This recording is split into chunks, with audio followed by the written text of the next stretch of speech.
Eu sou professor Mihail Solodov, pesquisador titular do IMPA, Instituto de Matemática Pura Aplicada, e minha pesquisa tem suporte da FAPERJ, Fundação da Amparo da Pesquisa do Estado do Rio de Janeiro. Então, essa palestra é parte do projeto. Eu trabalho na área da otimização. Isso é uma parte da matemática que ajuda a tomar decisões ótimas, ou pelo menos algo perto disso. Um exemplo poderia ser uma instituição financeira que obviamente quer maximizar lucro, mas também não pode fazer qualquer coisa. Tem regras do mercado, tem leis do país, regulamentos e tudo isso. Uma usina provavelmente quer minimizar custos da produção, mas de novo, não é de qualquer maneira, porque tem aí restrições, vamos dizer, tecnológicas, leis de física, não pode fazer qualquer coisa, a usina pode explodir e tudo isso. Mas, de fato, hoje em dia a otimização está em todo lado, está dentro do nosso celular, e todos os aplicativos rodam algoritmos de otimização.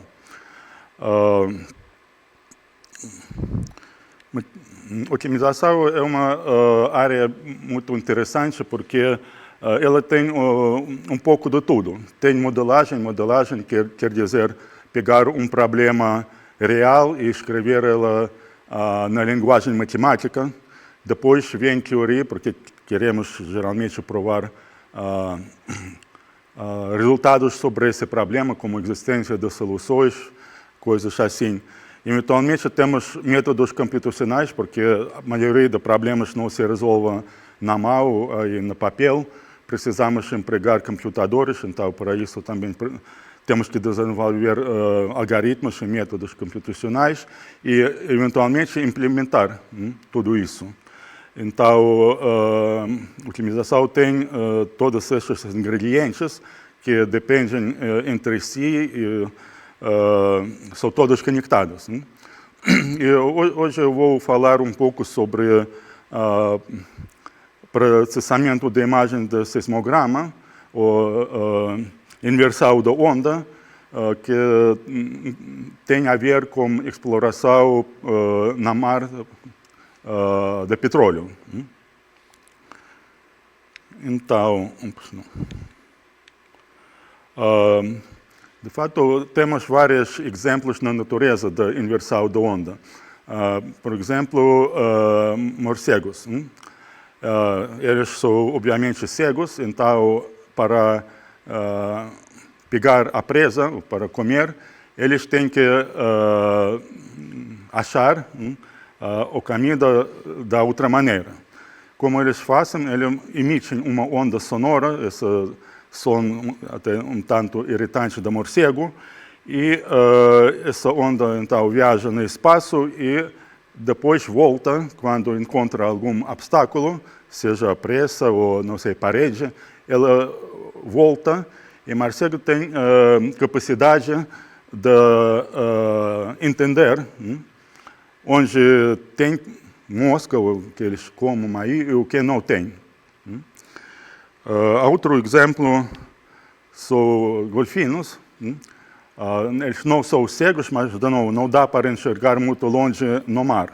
Então, como eles procuram onde tem peixe, da mesma maneira, eles emitem uma onda sonora e onda volta e eles têm capacidade de entender onde tem peixe e onde não tem.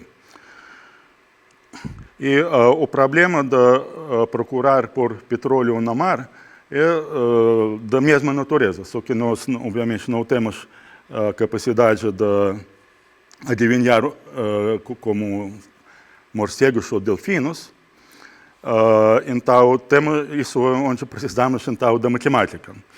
Então, como se procura por petróleo no mar? Temos aí um navio que emite onda. Essa onda viaja lá para baixo, passa por várias camadas da água, da areia, da pedra e ela volta. Então, temos aí petróleo e conectado ao petróleo, tem vários sensores e que captam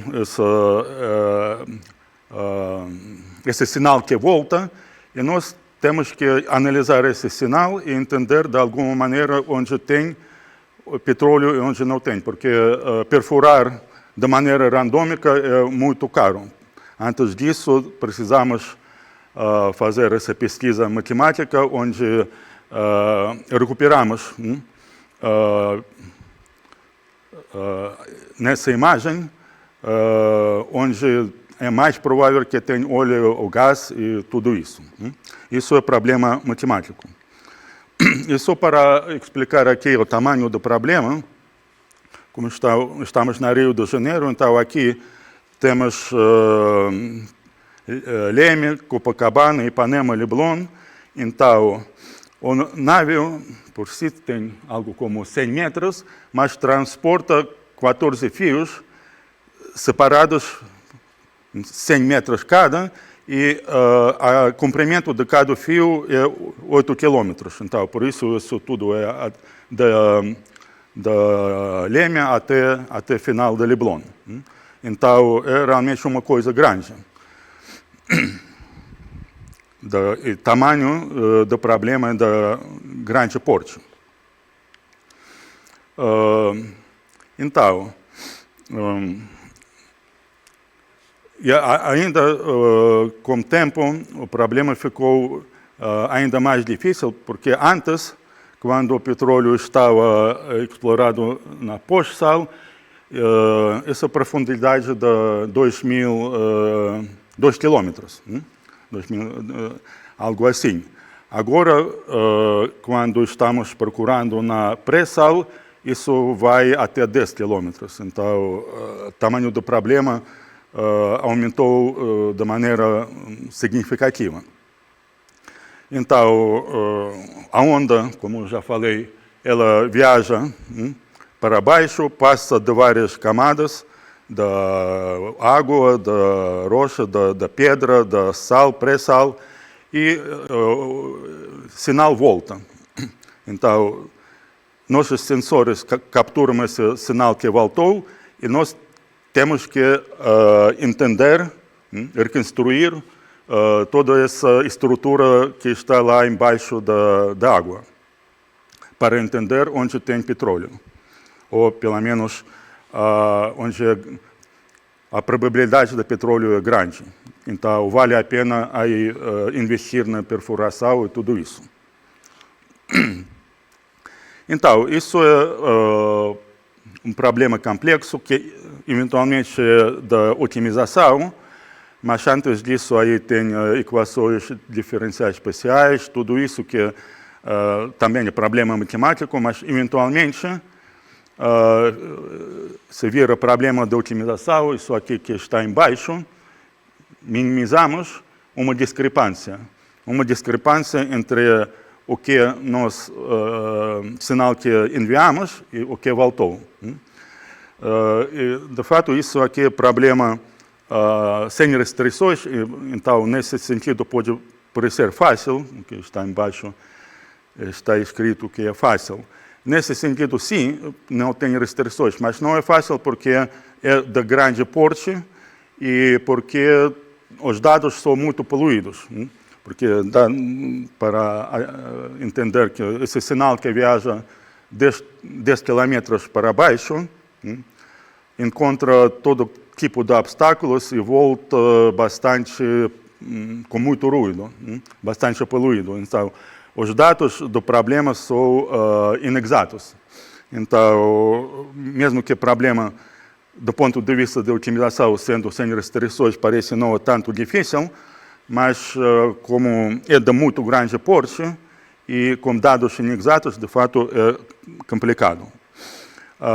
E tem um assunto a mais, é como definir essa discrepância.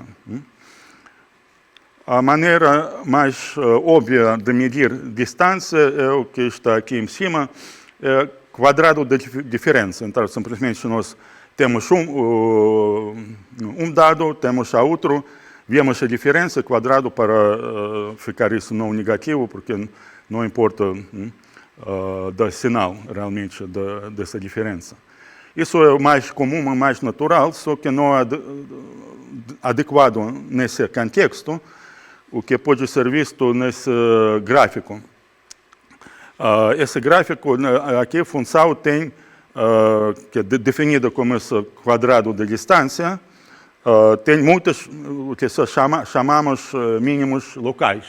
Tem um mínimo global, isso aí onde mais para baixo, mas obviamente tem vários outros mínimos que são mais para cima, e isso nós chamamos mínimos locais.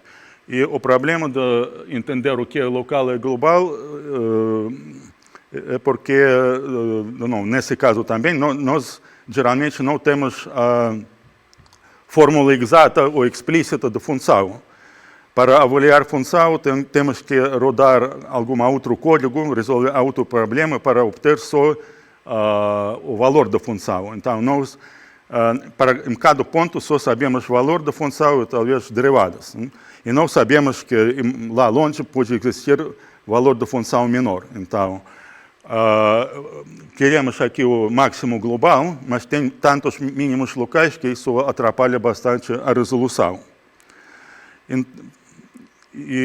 Então, a ideia aqui é que talvez esse tipo de discrepância, quadrado de diferença, não é mais adequado para o nosso problema.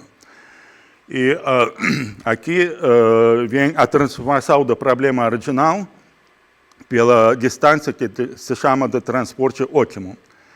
E o que dá para ver que agora sobrou só esse mínimo global e os locais desapareceram.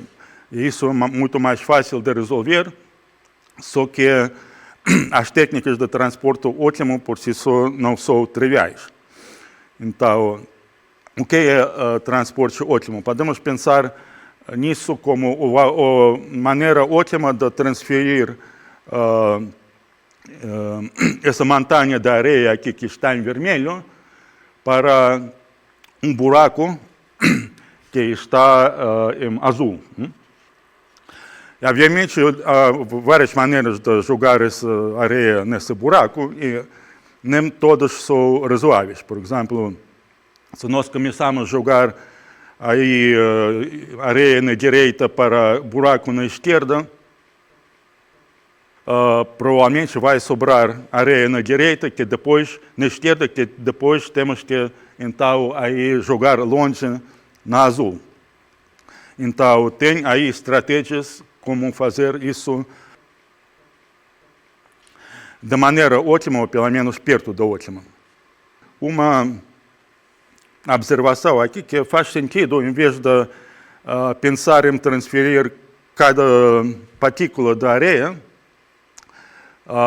transferir isso de alguma maneira, agregar o problema e pensar em transferir areia em sacos.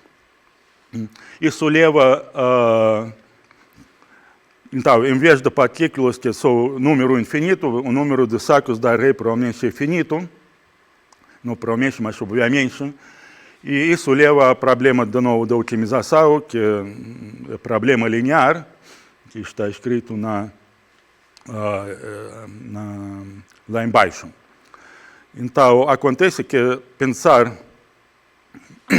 em discrepância induzida por transporte ótimo, aqui é muito útil. Em particular, como eu falei, leva esta função complicada com muitos mínimos a uma função que é muito mais bonitinha, onde só sobra o mínimo global, então mais fácil de encontrar justamente esse. Aqui alguns exemplos. Então, em cima tem imagem de todas essas camadas, onde o petróleo é amarelo. Então, todas as outras cores, algumas só há outras coisas, aí, água, pedra, etc. E nós queremos encontrar essa área área amarela a partir do que está embaixo. Então, isso aqui embaixo é nossos dados, que tudo é poluído e não dá para entender nada, não? Basicamente, porque tudo é aí complicado. Embaixo é a imagem original. E queremos resolver nosso problema de otimização, ou seja, minimizando discrepâncias, chegar ao que está aí em cima.